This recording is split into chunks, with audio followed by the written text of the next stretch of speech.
So which speed of rotary machine should you choose?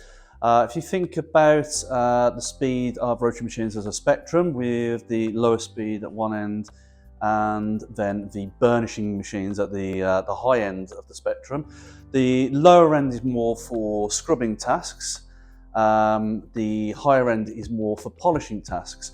With the Victor Trojan 17, it's 180 RPM. That is the lowest speed machine that we do and is ideal for specialist jobs such as stone restoration, but it can also be used for heavy duty scrubbing tasks in a warehouse or a greasy workroom.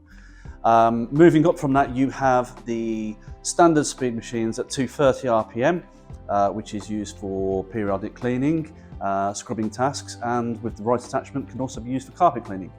Up from that, we have the high-speed machine, which is at 300 RPM, which is used for regular maintenance cleaning, something you can be doing every day.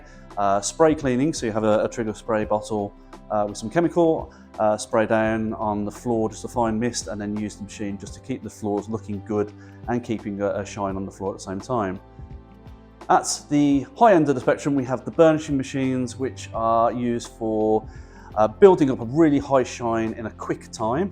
It also can be used for if you're applying floor seal or polish. Once that's dried, you can actually use the burnishing machine then to harden up the seal to make it more durable for those kind of heavy traffic areas. If you do need further assistance on choosing the right speed of rotary machine for you, please visit victorfloorcare.com.